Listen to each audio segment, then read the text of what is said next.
What is up, my Sabronis? It is a beautiful Wednesday, July 29th, 2026, and this is your favorite podcast with two teachers who teach science and also do a sports podcast, the Sabo Standard podcast, with Taylor Sabo and, as always, Scott, CamDawg Cameron. And, we're trying to make this thing better. We got the intro at the beginning, which we introduced last week in our breaking news, LeBron to the Sixers video, which we'll talk about in just a moment. Before we get to that, we got some big news. I went to your house last Friday. I finally got to see. Hold on! Don't get too much into it. Don't get too much into it yet. We're gonna talk about that good dog, bad dog.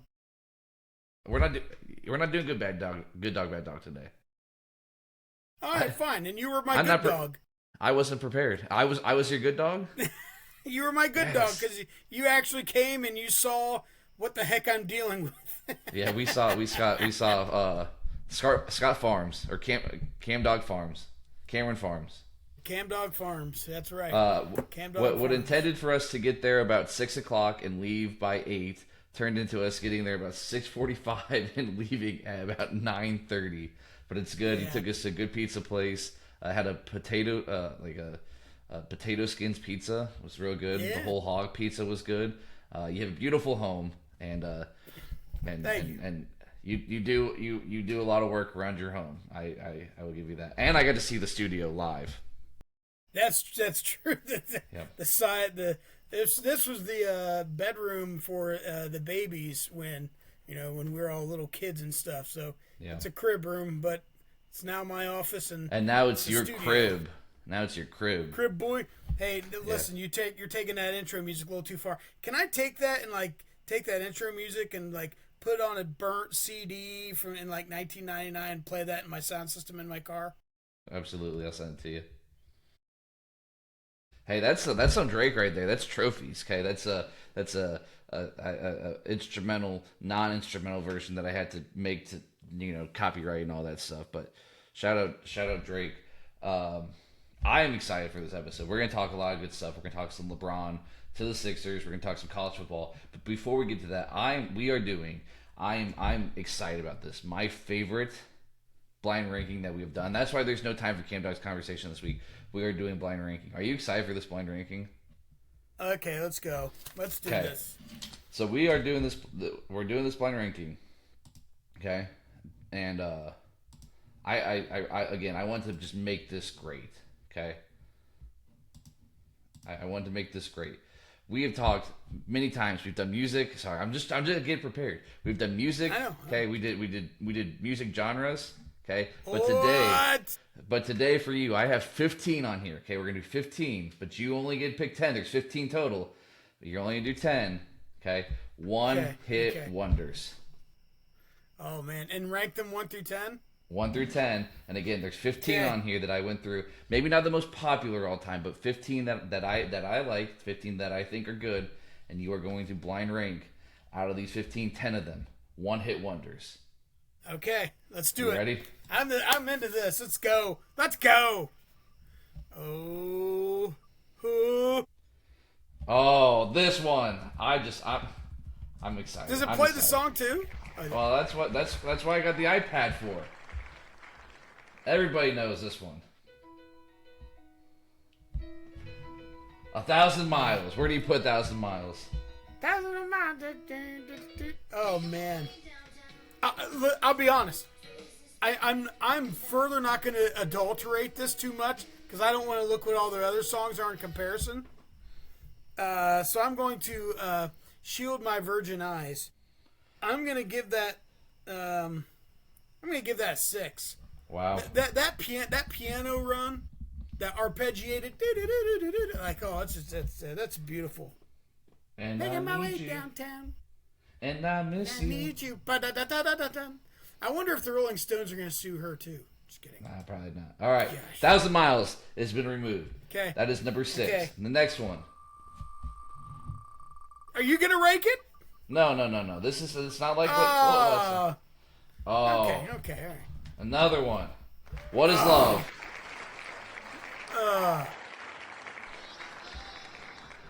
Mr. Cameron, don't hurt me. Scott, don't hurt me. No more.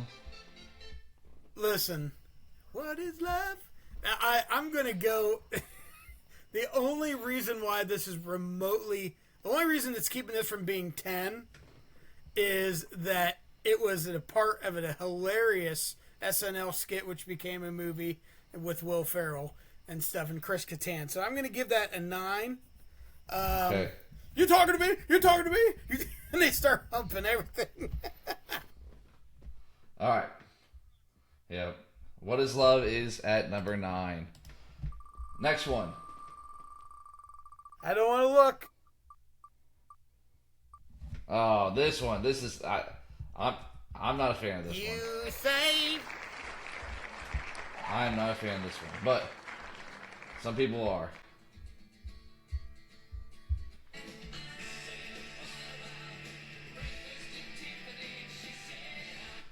Breakfast at Tiffany's. This is also a good SNL skit, a classic SNL skit. Yeah, it is. I'm gonna go with 5 on this one. Wow, I figured this would be like a top 3 for you, considering your age. It is a great song. I've played it live before. It's a great song. That's why another reason. I figured this would be a song that the Cameron Band has done. And it's a great song. You say we have so much in common, but here's a here and there. I'm gonna go with the solid 5, man. All right, because I did see some of the other songs on there, and they're bangers. So yeah, there's some heat on here that I have put. Your next one after Breakfast at Tiffany's.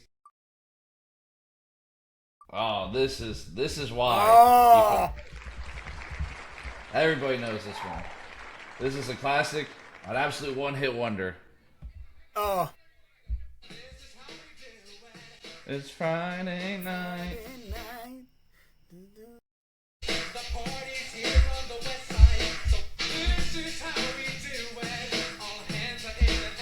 Okay, go ahead. Sorry, I'm jamming out. This is another song I've done live before, actually. That's number 2. Okay. That's easily number. And I have an embarrassing story about this one. I almost did put this one on the list. Really? Oh man. I almost did it. And of course the Step Brothers said dad on the bed. But when this came out, I was in like 6th grade or something like that, 5th or 6th grade. Wow. And I remember going outside and like, I was like, my middle school crushes, as like, man, yeah, I mean, they can see me playing sports out here in the backyard, kicking a soccer ball around, shooting basketball. Man, I was a stud. I was a total geek. That's number 2. Mm-hmm. Okay. But this is how we do it. Next one. Oh, great memories with that song, though. Oh, this one. Oh, yes. If I was ranking, this one would be number 1. This is an absolute classic. One of the greatest beats of all time. Yeah. The greatest one-hit wonder in the history of one-hit wonders. Rest in peace, Coolio. And here's the thing. You know it's good. You know it's good when Weird Al does a remake of it. Oh, yeah. That's when you know you've hit the big time. Which, like, if you put a Weird Al parody, I mean, neck and neck with the original song, this is top tier. This is it. Yeah, this is easily number 1. But I was hoping I would land on this, because this is by far and away the number 1. And they even made a movie about it, thanks to Michelle Pfeiffer. And oh man, that's a great movie. That was a great movie and great song. Next, another one that I think very overrated, very, very overrated. But one that everybody knows.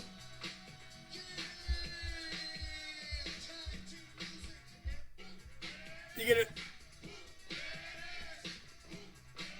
I liked how they were on the commercial with the ice cream. Oh yeah. See, like, that's maybe why God. it's so overrated. Well, that's why it's ruined for me. Where you put whoop, there it is. Okay. Listen, this song came out for me in third grade. When you were in sixth grade. When I was in third grade, and it was the coolest song. It was between this and Crisscross. Crisscross will make you want to jump. And Mac Daddy make you want to. So, Whoop, there it is. That's a great one, but I'm going to go with number 8. Wow. Listen, I have great memories of that song as a little kid. And seems like a lot of these you have some great memories with. I am a firm believer. This might be more than you bargained for, but I'm just going to say it. I really do think music is one of the only things that's equal to intimacy other than the big nasty. Wow. And what it does to the brain, it attaches memories. And when you play music with someone, especially for a long period of time, if you play music for someone, that's a little bit like sports. They talk about sports and brotherhood, and there's some emotions in that, right? So it locks people together. But man, music, there's something about it. It's a whole nother level, man. It's crazy. So I always had music attached to memories. Drake music does that for me. I happy, sad, emotional, having a good time, getting ready for a football game. I mean, there's a Drake song for every emotion that I have.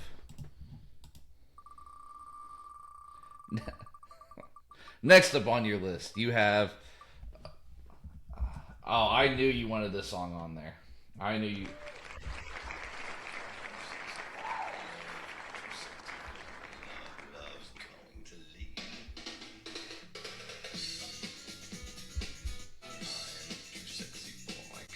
All right, I had to stop playing it. Couldn't do it anymore. Okay. Where are you putting "I'm Too Sexy"? Which, by the way, Drake has there's a Drake song called "I'm Too Sexy," which features this. I'm gonna go with number 10, just because I've never liked the awkwardness of it. And here's the thing. I remember this used to be on some commercials when I was a kid, and I remember it was on a commercial. And I remember my dad getting so mad when it was on the cross. He's like, "Turn this crap off! Change the channel! Why are we watching this filth?" All right. Unfortunately, you only have 3 left, and that is 3, 4, and 7. So we have some bangers still on here that we are not. We do. I know them. Oh, I wanted Tipsy on there. I wanted to get to be late Tipsy. This one, very recent. Within the last 10, 15 years of a one-hit wonder, and that is Somebody That I Used to Know. Sometimes I think about all the times you screwed me over. That's what I said when you resigned from working with me after 1 year. At Marion Harding for so long, Sabo comes 1 year, and you said, "Deuces." All right, where are you putting Somebody? You didn't have to take all the records too, and then change your number. I'm going with 4. Wow, that's a great song. It is very catchy. I didn't think you would like it, honestly. Listen, it also it's very rhythmically similar to the song on Dumb and Dumber when Jim Carrey's walking out of the gas station, and like dong dong dong dong, and he has the hat on, Not the gas station. I'm sorry. He just went to the store and bought stuff, and he's trying to get the dirty magazine. Yeah. And the old lady comes up. Yeah, it's the same. It's like the exact same theme. Yeah. So first, speaking of Dumb and Dumber, the gas station scene might be top 3 of the movie. And it was all made up. Yep. Yeah, that was all improvised. We'll see you guys. Those 2 guys just happened to be there, and they made it one of the best scenes ever. Yeah. Oh, I want to jump around. I want to jump around. But instead, you get the classic, the one-hit wonder man himself, Vanilla Ice, Ice Ice Baby. Yo, Scott, let's kick it.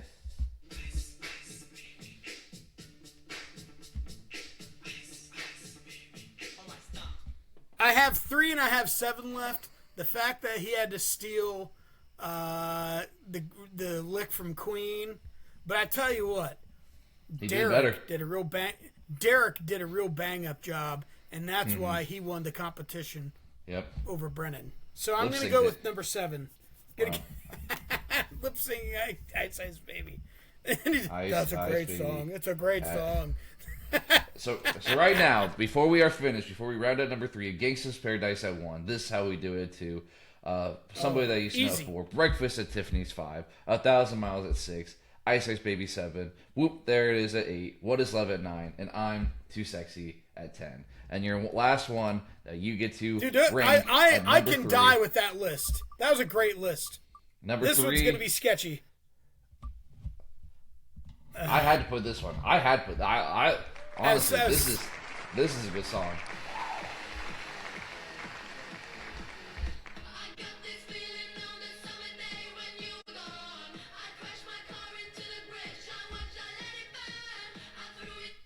I don't care. I love it. Listen, It's a great song. Listen, I'm okay with number 3 on that. I was really hoping for Tainted Love or Jump Around. So, I'm glad we didn't get Tainted Love. All right, really? just so you can see what the other ones were. We listen, also had honestly, Tainted Love. Marilyn Manson has a great version of that. There you go. Sure. There you go. Yeah, Tainted Love would have been next for you. And then we had Tipsy by Jaquan. Return of the Mac. I want to return the Mac.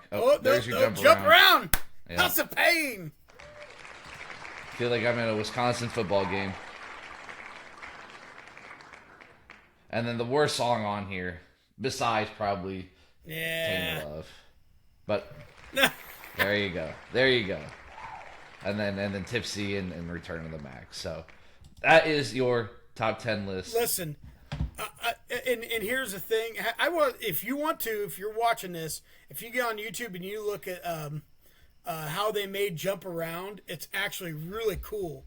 A lot of the background and stuff was actually, it wasn't Chubby Checker. Was it Chubby Checker? I haven't Chubby Checker where they... I don't know. Maybe the greatest intro to a song of all time. Yeah.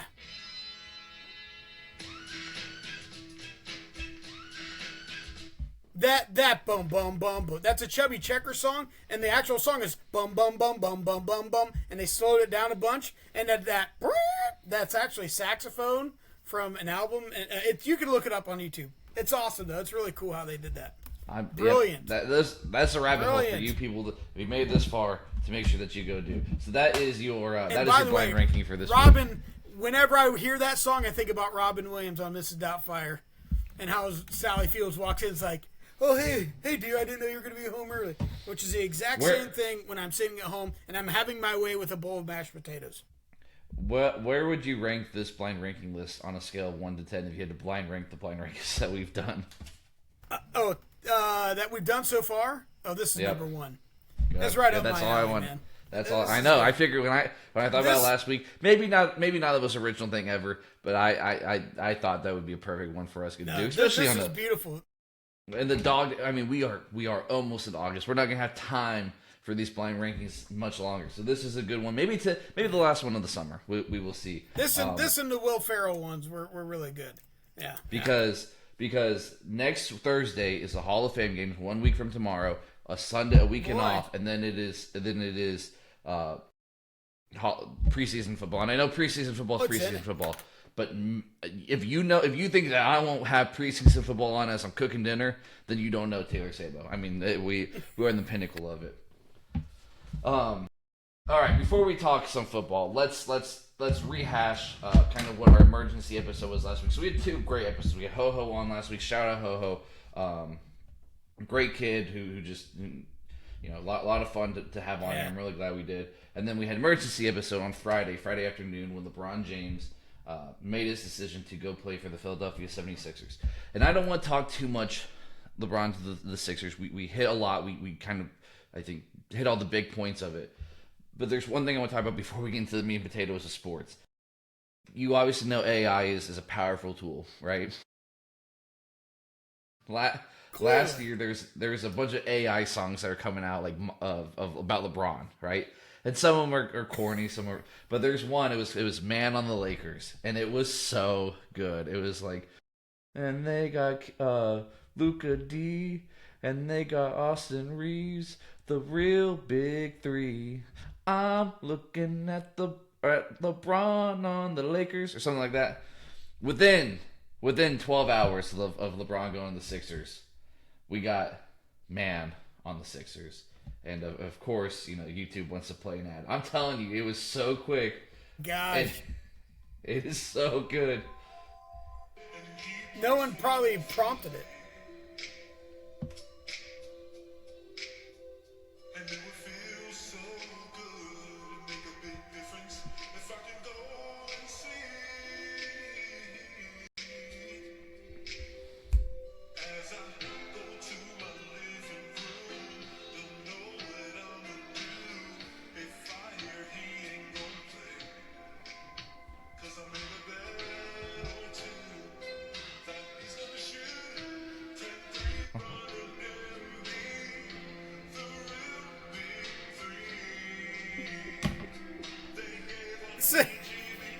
It's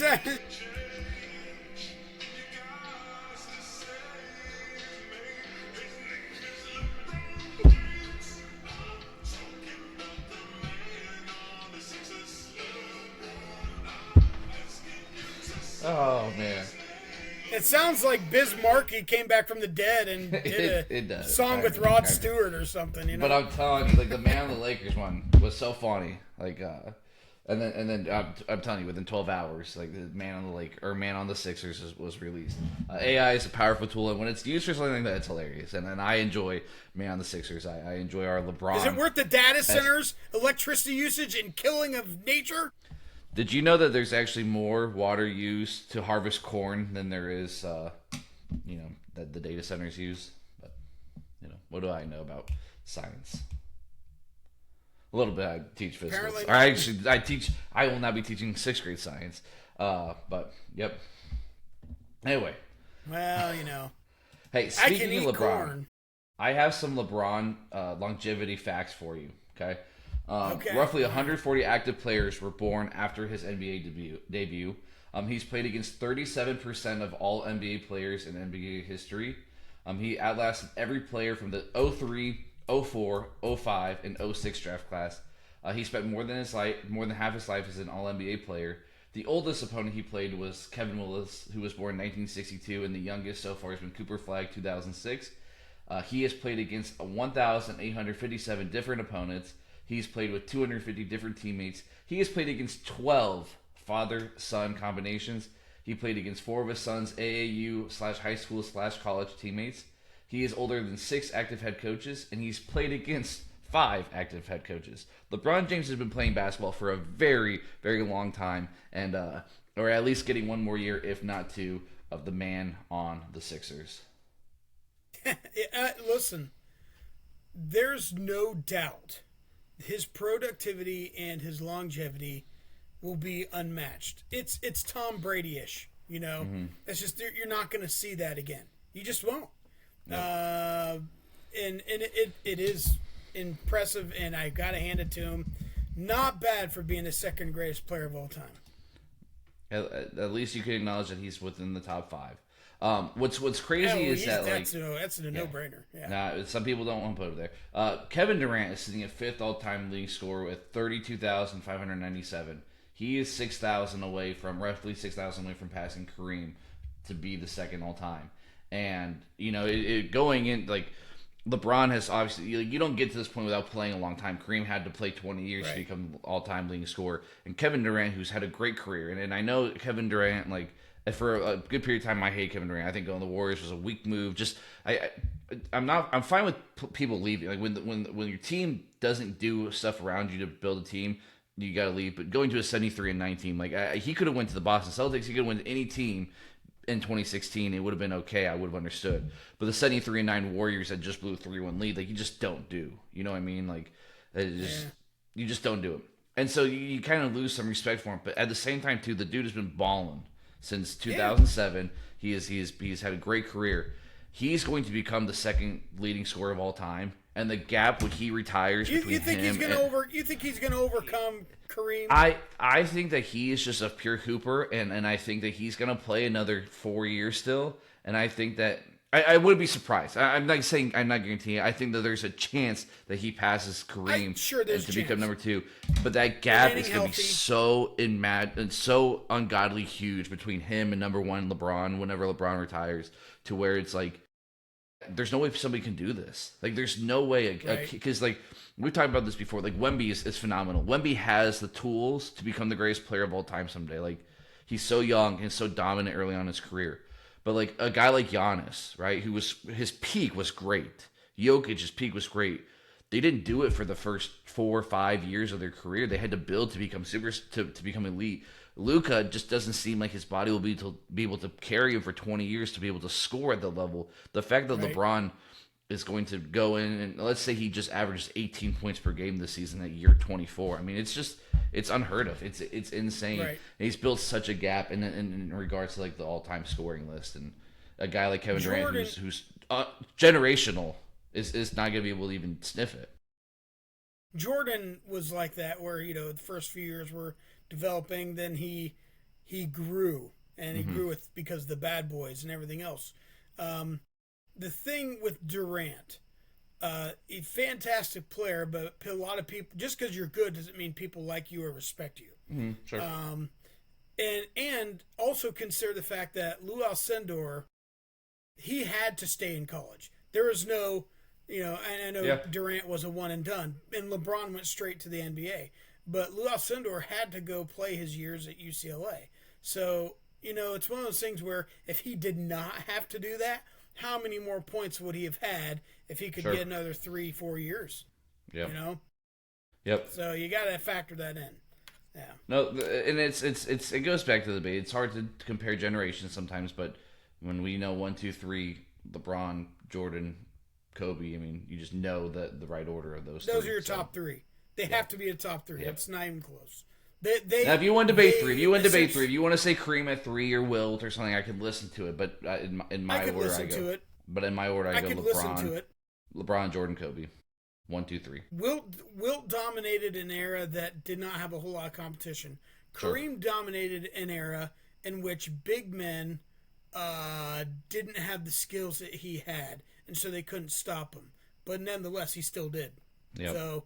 And he was at the end of really good development of the NBA when it started coming around. So I respect Kareem a lot, And on top of it, he's an incredible human being. So Wilt Chamberlain, though, really good volleyball player. That's what I heard. Something like that. It's a fun fact about him. I heard he's good at golf. Let's talk some college football. There's a lot of things that we want to hit. First off, I just want to really quick run through on Michigan. Apparently, Kyle Whittingham's kind of talking Bryce Underwood. I'm not saying he's on short leash, like one bad game, but I think that they're open to like, hey, listen, if this dude doesn't develop the way he should as a second-year quarterback, they have a car, a true freshman on the roster who looked good in the spring game that they could play. I don't think it's the point. I think Underwood's going to be fine. But Jeremiah Smith just got asked recently, what are your goals for this season? He said, beat the team up north, win a conference championship, win a national championship. Rich Eisen has Bryce Underwood on his show. He goes, what's your goal for this year? He said, win the Heisman Trophy. Two dudes that are just built different. I mean, Jeremiah Smith is just built different to a guy who there's nothing about what you did last year makes you think that you should go in with the goal of winning a Heisman Trophy. Jeremiah Smith should have the goal of winning a Heisman Trophy, but even if it's on his list, it's goal number 4 because it's a team sport and he knows that he wants to win another national championship. So kudos to our guy Jeremiah Smith, Bryce Underwood, clown. If you do those 3 things, you're putting yourself in a position to win Heisman. You or Julian. Yeah. And so, I'm not going to get into it right now. I'm not going to look it up. But, like, do you know how close Jeremiah Smith is into, like, he's within 4 games of yards, catches, and touchdowns in Ohio State history with legendary. I mean, think about how many great receivers have played at Ohio State. He's going to do it in 2.5 seasons. He's going to do it in 2.5 seasons. He should be able to win the Cup winner. He doesn't care about that. He just wants to win. Ohio State had some other news on Ohio State. They did their official team logo patch. It is Chase Bank, which when I first heard it, kind of shocked me because you know the color of Chase Bank's logo. It is blue. But the Chase Bank logo on the Ohio State uniforms is white, which looks nice. It blends in. I don't love it. I don't hate it though. It pops. And then It pops. on the away jerseys, it is going to be, I believe it is going to be black, not red to match it. They didn't want to go red, but white and black on them, I think fits in okay. I'm fine with it. I don't hate it. Okay, so And unprecedented $17 million for it. There's a lot of stuff going on there. So let's back this up to the whole Michigan thing. It is interesting to hear about Coach Wingenham talk about how thin they are in the secondary and how he's concerned about the players. You knew there's going to be a hit after Coach My Sharona Moore can't keep his hands to himself, etc. But, you know, the Big Ten media days have done a lot of things and showed us a lot of things. That on top of it. So it's like, okay, is Whittingham playing checkers or is he playing chess, you know? But you're right. The whole Bryce Underwood thing, it makes you wonder, is that like Quinn Ewers 2.0? He was supposed to be the savior and he's just going to be good, but not great. And then, you know, on top of that, you know, Oregon, they're trying to hold on to the possibility of getting Josh Molden. Alex was his dad. Oregon great, and I know Ohio State's in the run for him too, cornerback. So there's a lot of interesting things, and then the Big Ten commissioner comes out and says, "Hey, by the way, if we go 2014, we're canceling the conference game, so is everyone else." And so which last year you saw it didn't matter for Ohio State, Indiana, other than who got 1-2. No. And it's not gonna be like that every year. But the fact that we've already got to a point where that game doesn't matter anymore, like what are we doing? What are we doing? And the fact that they're talking about this, okay, then it's official. It's not an if, it's when. And when is that going to take place? Is it going to be next year? I don't know. Whatever. Now back to the patch. That is just an indicative thing of NIL. You know, Ohio Stadium's always talked about, should we sell the rights to the Ohio Stadium to do, you know, whatever. You know, we already have the Safe Flight Repair, which I don't like them, so don't get them, but whatever. So anyways, and I'll tell you why if you want to know. So, I mean, they already have sponsors. Yeah, the Safe Flight Field at Ohio Stadium. They already have things on the field, yeah. Yeah. That's already on there, but the Ohio Stadium is such it's such an important part of the legacy of Ohio State. You can't just willy-nilly sell that. So the best thing they can do, get a little patch. You know, I think inevitably, at some point in time, somebody's going to talk and somebody's going to get the rights to the stadium. Now, the greatest naming to a stadium ever was the Forum. And when Jerry Buss sold the naming rights to the Forum, it became the Great Western Forum. And it was just like, you just took this name and you just made it seem more elegant.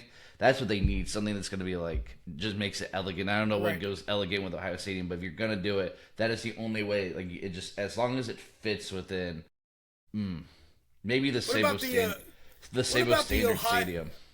Yeah, a Sabo Standard. I was going to say Ohio Orifice. No, I don't like it. No, doesn't work. Okay, well, I but money talks. All right, the main thing I wanted to talk about today in regards to college football is ESPN came out with their Football Power Index rankings on strength of the schedule, and man, I am just telling you, the strength of the schedule this year is just insane. I mean, these teams just play so many hard games. I'm going to read you in order from 1 to 15 strength of schedule, and I want you to tell me just what you notice. There's a little trend that I want you to notice, okay? Arkansas Razorbacks were the number 1 strength of schedule this year. Oklahoma Sooners at 2, Texas Longhorns 3, Kentucky Wildcats 4, Ole Miss Rebels 5, Mississippi State Bulldogs at 6, the Florida Gators at 7, Ohio State Buckeyes at 8, Texas A&M Aggies at 9, South Carolina Gamecocks at 10, Go Cox, LSU Tigers at 11, Missouri Tigers at 12, the Auburn Tigers at 13, Tennessee Volunteers at 14, and Alabama Crimson Tide at 15. What do you notice about that list? A lot of cousins marrying each other in the SEC? You would say, I mean, you could probably take a look at that and be like, I think that's a lot of SEC teams. You remember how I said Arkansas has the number 1 strength of schedule? This is their schedule. Northern Alabama, week 1. I'm looking right at it. Yeah. At Utah. Georgia, Tulsa, Texas A&M, Tennessee, Vanderbilt, Missouri, Auburn, South Carolina, Texas, LSU. I'm gonna just quick look at this. Northern Alabama, who? At Utah. Right. I respect going to another Power 4 team. I respect it. Georgia, tough game. Georgia's gonna be good. Tulsa, who? Texas A&M. They had a great season last year. I do not expect Texas A&M to be anywhere close to what they were. You are there though. You are at Texas A&M. Sure, and you are sure. at Utah. And I don't take away from playing your conference opponents, but like at Texas A&M, they're not great. They're good. They're not great. Tennessee, they're good. They're not great. At Vanderbilt, they are taking a step down. They're losing the most electric player they've had in the last 25 years. Missouri, who got cut from the NFL, by the way. Yep. At Auburn, Auburn is coming off the worst 2-year stretch they've ever had. South Carolina, who we think should be good, but they're under Frank Beamer. Or Shane Beamer, they're not going to be. Beamer, yeah. At Texas, do you expect Texas to be good? And then LSU, I think LSU is going to be really good. That's it. Like, are you kidding me? Oklahoma. I'm high on Oklahoma. UTEP at Michigan, and I think Michigan's going to be good. I do. I think Michigan wins 10 games. Okay. New Mexico at Georgia, Texas, Kentucky, at Mississippi State, South Carolina. Like those 3 in a row. You're telling me that becomes the second hardest schedule at Florida, Ole Miss, Texas A&M, at Missouri. Okay, Texas State, Ohio State, UTSA. They don't leave the state of Texas until September 26th when they go at Tennessee, Oklahoma, Florida, Ole Miss, Mississippi State. I think that one, like the Ohio State, and then you get your UTSA, but then Tennessee, Oklahoma, Florida, Ole Miss. Like that's a good 4-game stretch. But Missouri, Arkansas, like that, it doesn't do anything for me. Kentucky is playing Youngstown State and South Alabama. Youngstown State and South Alabama in their non-conference. Ole Miss, Louisville, Charlotte, LSU, their first 3 games. They're playing Wofford on 11/21. Hey, wasn't the 9 conference games supposed to get rid of this? Of playing the cupcakes right before? Nope, not for Ole Miss. They're still playing Wofford this year.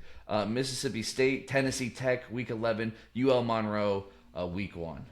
Florida, FAU, Campbell. FAU and Campbell. Can you tell me where Campbell is? The only Campbell I know is a former football player. Yeah, Soup. Landon Campbell. Listen, I got to ask you real quick. Who put out that list? ESECPN. Okay, time out. Okay, say it for real and just one word. This is like Congress. You're going to just give me one-word answers. Who put out the list? ESPN. Who owns the college football playoff? ESPN. There you go. So all this is who owns the SEC? ESPN. And so they have they've manipulated their rankings. It's conference nepotism. Yeah. It's conference nepotism. It's all it is. They've completely like biased their rankings. They've put all this data into this to say, well, Arkansas lost 5 games, but man, they played the top 5 teams in strength of schedule. They lost 2. They all played, and it's like Ohio State this year. Ohio State, this is the toughest schedule I've ever watched the Buckeyes play since I have been a Buckeyes fan. Yeah. You're going to Texas, at Texas, Illinois. You're bringing that rivalry has kind of back the last 2 years. At Iowa, at Indiana, defending national champion Indiana, at USC, home versus Oregon. 3 in a row, by the way. 10-17, 10-31, 11-7. 3 in a 4-week span. And then versus Michigan on 11-28. I mean, it is as hard as it's ever been for the Buckeyes. I agree. I think Northwestern's down. And obviously Kent State's not much. Maryland I expect to be down. And you get Ball State. But, you're going to Texas. And I respect, Texas going to Ohio State last year. It's not a knock on Texas that they lost it. We kind of went back to, you want to make the playoff, you don't lose to Florida. Right, or you don't lose to was it Kentucky? That's or the something game that killed them. Yeah, or Kentucky or whoever their third loss was. But if you lose to Ohio State in one conference game, then you give yourself an opportunity to. But if Ohio State loses 3 of those 5 games, you gotta hope that the field is really weak. But if you lose 3 and they don't make it, tough cookies. Sorry. Right, and that is. You start saying well, the college football playoff missed a big brand of Texas. Well, that's all right. They cut Texas last year. They could cut Ohio State too. Yep. It's a little bit of the. It's we are the best because we play the best. Yeah, who do you play? Ourselves. That screams mirror, mirror on the wall. Who's the greatest conference of them all? It's like, it's me. It's me. I'm the greatest. And I don't want to take. I don't want to take this away from. I don't want to take this away from the SEC. For a good period of time, they were the best conference. I mean, you had a run of Florida, Bama, Florida, Auburn, Florida, or Bama. Like it was very tough, and they dominated 7 years in a row. And then even when that gets broken a little bit by Florida State in 2013, and then Ohio State by 2014. Ohio State 2014. Bama goes and wins in 15. Clemson wins in 16. Bama wins in 17, and Clemson wins again in 18. LSU 19. Like Georgia had back-to-back. So it's not like they've been completely erased. But for the last 3 years, Big Ten, Big Ten, Big Ten. And then for you to go put this out there, whether you own it or not, is just a slap in the face to the sport. And this is why when we go back a few weeks ago, how can we fix college football? One of the things that we said was universal rankings. There should be no, if you own the CFP, you also own a conference. Like, it is just, you're in bed with all of it. It is so bad for our sport because you just get crap like this. When Kentucky finishes 7-5, and people are gonna be like, well, they played 9 games in the SEC, and 4 of them were wins. Like, come on, man. Like, I just read you 1 through 15. The next one after that 16 is finally Michigan. Like, you're finally getting to another Big Ten team. Right. And here's is a little bit like was it Sports Illustrated who did their top 50 college football players of all time, and like Archie wasn't even in the top 20 or something like that. And it's like, who's making these lists? Is it Condoleezza Rice? Is she the one who's finally making these lists? Like, it's just so. And here's the thing: the SEC, yes, they had their run of national championships. They were without a shadow of a doubt. Without a shadow of a doubt. And my cousin Zach, if he's watching this, if he ever watches, I will admit 100% the SEC dominated for 15 years. I mean, dominated college football. Even 20 years, okay? I'll give them 20 years. But there's one problem. Now they aren't dominating.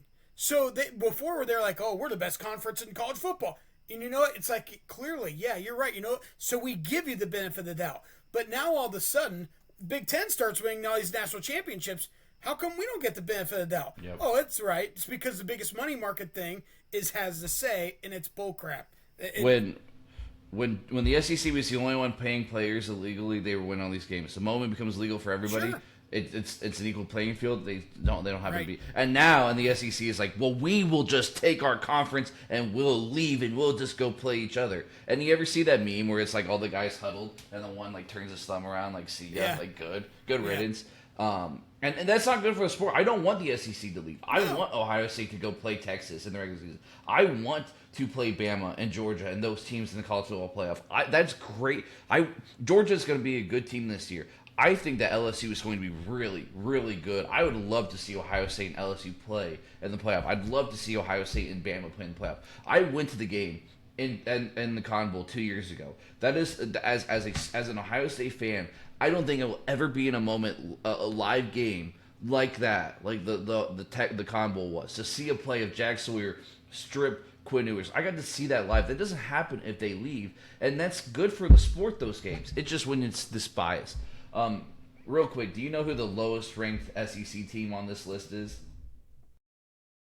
I can't remember the list that you sent me, so I'm gonna just kind of throw one out there. Missouri. It was Georgia. Georgia's at 20.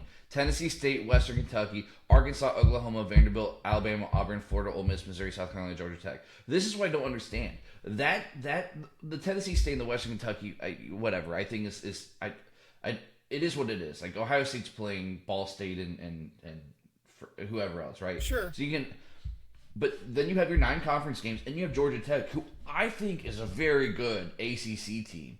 Therefore, that's a tougher schedule than half the ones that are above them. So the whole ranking system itself, they play at Bama, they play Auburn is supposed to be this data point that's so big for everybody. Well, Auburn doesn't seem to be helping Georgia, and then the lowest ranked Big Ten team is Penn State, and that is at I just had it up 62. This is Penn State's schedule. Marshall, Temple, Buffalo, not great non-conference. Wisconsin at Northwestern, USC at Michigan, Purdue, at Washington, Minnesota, Rutgers, at Maryland. So they have a very weak conference schedule this year. No Oregon, no Ohio State. But you were still playing USC at Michigan. Like, I mean, home versus Wisconsin. Like, I just don't understand. But here's the thing. You're also, for Penn State, you're coming off losing your coach and everything else. Sure. Here's something that the SEC needs to take into account. So did Auburn. So did Kentucky. So did Ole Miss. Sure. So did, it doesn't make any sense. Here's the thing.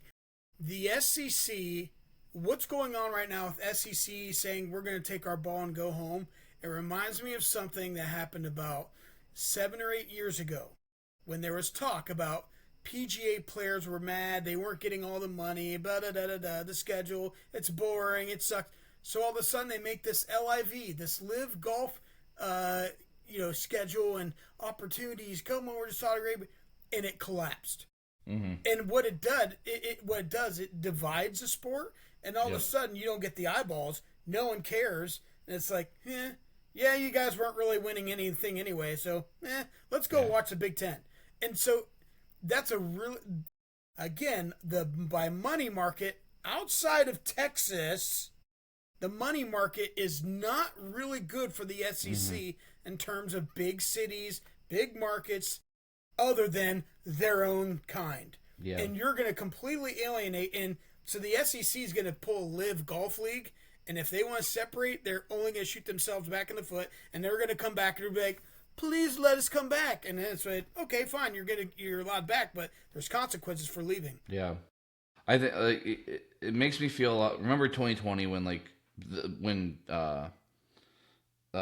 commissioner, whatever his name is at the time, canceled the season, right? No Big Ten football, and the SEC and the Big 12 were going to play, and it was like, what this. The sport is not equal. The sport is not even. The fact that one commissioner can do this, and one commissioner can do this, and one commissioner can do this, and we're going to play 10 games, and we're going to play 9 games, and then finally he's like, okay, we'll play 6 games. It's just like, how are we not on an even playing field? And Ohio State, maybe they don't beat Bama with Tommy Togiai, and Trey Sermon got hurt in the first game against Bama, but going into that game, Ohio State had like 15 players out for COVID, and Alabama had 0. Ohio State tested every day the week of the game, the national championship game. Alabama did not test at all that week. And we are just such an uneven playing field. And because of that, Ohio State had an opportunity to win the national championship in Ryan Day's second year, and it doesn't feel like a loss. You know, it doesn't feel like we actually lost that game because you don't know, because it's not equal, it's not fair. And college football, it's always been like this, but it feels even worse now because it's under such a big spotlight because of the 12-team playoff, and instead of just like BCS or rankings and AP rankings and coaches poll rankings, and you play no matter what at the end of the year, you're playing the Rose Bowl, you're the Big Ten winner and the versus Pac-12 winner. There's so much to it now that it needs to be cohesive, and it's not cohesive. And then we get the games, the schedule comes out, and that Saturday comes, that first Saturday comes, that second Saturday comes, and you get great game after great game after great game. We could push it aside for a little bit, but it's got to get fixed in these next few years. And ESPN and all this crap is one of those ways that has to get fixed. And here's the thing. It's very interesting, Congress was looking at NIL and what they can do to streamline, limit, make it better for, and it's like, wait a minute. You guys went after Standard Oil for a monopoly. How is no one going after ESPN, the college football playoff, and the SEC for being in bed with each other? That's as bad, honestly. And now, it doesn't affect everyone, but it's just as bad as a monopoly on an item that's literally generating billions and billions. That sounds like Donald Trump. Billions and billions, but billions and billions of dollars. And it's like, this should not be allowed. You want to fix something? Fix that problem. The ESPN should not be. Get Condoleezza on this. Get Condoleezza Rice to fix this. All right, that is enough of our college football talk. We hit some Michigan, we hit Ohio State, we hit Big Ten, we hit SEC, ESECPN, CamDawg's conversation, and let's get done with this episode. Okay, well, first of all, we didn't do good dog, bad dog. I came prepared, so before we do that, I'm going to tell my bad dogs real quick. Number one, I have 2 of them. Number 1, Nate Oates. Alabama basketball coach, had an affair or had a relationship with a staffer. divorces his wife who survived cancer, gave him 3 kids, left her for a younger woman, like 20 years. Like, come on, Bill Belichick. You're gross, dirty, disgusting. The other thing is Tony Romo. What are you doing? I have very little tolerance for DUI stuff. Listen, there's just dumb. The footage has come out, and I'm not a big Tony. I'm skeptical and innocent till proven guilty in this case for Tony Romo. I understand that playing golf sometimes drinks get involved. When he's playing in a big tournament like Tony Romo does, I might give him benefit of the doubt and say that he says like I was playing a tournament. And I just don't think based on both the footage I saw, I'm innocent until proven guilty. That's all I'm saying. Listen, it's a bad look. It's a bad look. It is. And again, it's just a bad look. And maybe he's calling the president like Tiger Woods did. Okay, CamDawg's conversation. Now this is important because you go to stores and you see people behave and just behavioral psychology. I worked at retail for 6 years. Right. So here's a question. When you go get gas, do you stand outside and hold the pump? Or do you put it in, hit the little clicker thing so it locks in and go sit in your car? Well, first off, I don't. And I know you have a Tesla. I know you have a Tesla. So wait, you don't fill up your wife's gas? I still occasionally am the one filling up her gas tank. I might actually there you do go it tonight. Right. I am usually the type that I tap to pay, click till the thing's ready. Just freaking click because and then I put it in there, click it, run inside, browse the Dr. Pepper, maybe buy a Dr. Pepper, maybe not. Go back out. It's done. Put it back in there. So you walk away from your car? Yeah, I can turn around. I can see my eyes on the car. The keys in my pocket. Nobody's taking the car. I turn the car off. The keys in my pocket. Hey, listen, I'm like Walter White. I'm gonna hotwire your car and drive away. The only thing you and Walter White have in common is the amount of hair on the top of your head. I'm the one who knocks. So here's the thing. I understand it's cold outside, but I see women do this more. And if you're a guy and you go and you do this, hand in your card. But they sit there and they hit, and then they go sit in their car when it's cold. I'm like, listen, it goes faster when you hold it. If I don't buy a Dr. Pepper, if I don't go inside, then I am usually standing out. I don't go sit in the car. But most of the time, if I have to go get gas, I'm going to run inside. Now, if I go to Sam's Club and there's no doing that, yes, I'm standing out there. I'm not just going to go sit in my car. I also usually have the family in the car, so just a few minutes, just a few seconds of peace that you get out there as you are. But I don't hold it down. I just click it and let it do it on its own. I just kind of it does go faster if you hold it. I'm sure it does. Yep. This podcast also goes faster. And I'm talking about, this podcast also goes faster. If you hit the 2x at the bottom, you can kind of speed through all the things that Scott says. I was talking about gas too, by the way. If you just hold it, it goes. Never mind. Anything else for the go of the order on this evening? I think that's it. I think it's a solid episode.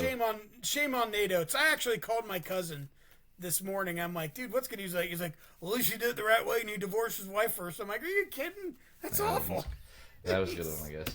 I think this is a solid episode. Good sports discussion. A great blind rankings with our one-hit wonders. Yeah. I look forward to doing this next week with you. We are very close to a college football preview episode. The NFL preview episode is a week after that, and then before you know it, I have a second child on the way, so these might become a little less frequent. All right, I might be a little busy. Jamal, take it out. Because if you go piss like a puppy, stay on the